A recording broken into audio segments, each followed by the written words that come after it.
Today I'm going to show you some new features that we have not discussed as far as the 468 when using DMAGs. There's been a lot of questions as far as how it operates. Is there going to be a DMAG for the 468? And just to clarify, there will be a DMAG for the 468. Something I want to show you, basically with every mag-fed system out there, it's a limitation, I suppose, but it's present in all systems that we've ever done, as well as most systems that we see that are out there. And this phenomenon is basically when you insert a magazine, you basically have to shoot through all the rounds before you can remove the magazine, even to check how many rounds you have left, to see if you have any rounds left in there. Because what would happen is you'll basically lose rounds when you take it out of here. So I'm going to go ahead and show you basically through everything that we have here to show how this happens and also how we've avoided this with the 468. Alright, so first I'll start with the 468. This is the 468 with the Noveski handguard set up with a stainless steel barrel. Again, this is basically what, it's kind of like a pre-production model, but it's very representative of what it will be when it's finally released. These have been sent out to games, to certain people, and basically a lot of the questions that, or requests that were asked, have been solved now. But anyway, showing this, so this is a 468 with a traditional classic T68 magazine.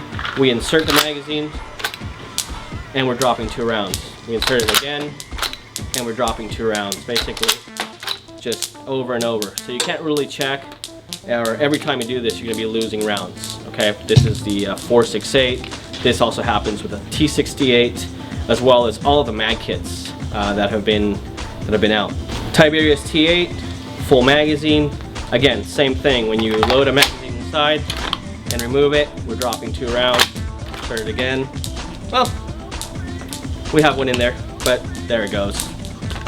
Load it again, dropping rounds. So again, basically every mag-fed system has been dropping these rounds that they're taking out of the magazine. So the Tiberius T4, a great gun, shoots first strike.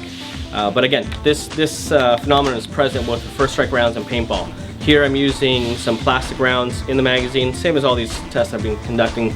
But again, we're going to load it in here, take it out, 2 rounds,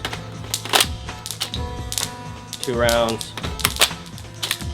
So it's basically 1 round that's in the chamber and then one's in the pre-chamber, let's call it. It's like waiting to be chambered. So all these rounds are always coming out with all these traditional magazine-fed systems. Same thing again as many traditional mag-fed systems. My Milsig CQB, put it in, 2 rounds. So again, it's a very similar situation. Again, these magazines are very similar to the T68 or vice versa. So they definitely do the same thing when you load it in. 2 rounds, pretty much every time. Alright, so finally we reached the 468 with the DMAG-well and DMAG system.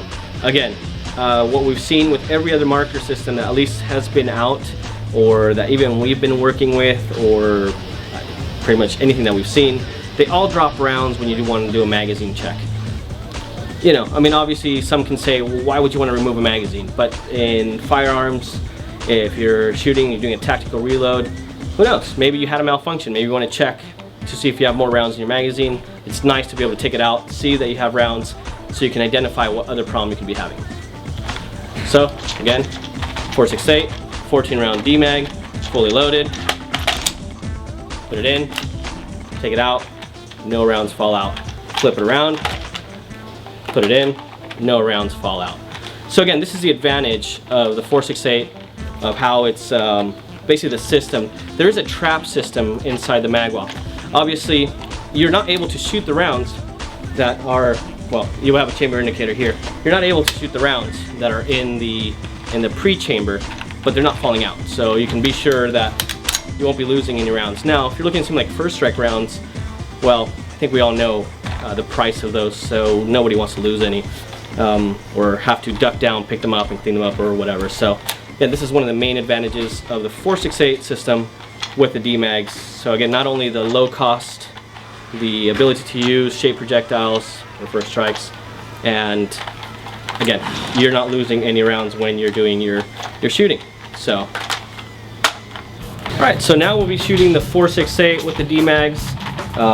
You know, just we already went through how we're not losing rounds we're going to get into a little more detail as far as how the trap system operates and basically, yeah, what you have to do to shoot your rounds and everything else. But right now, let's do some shooting.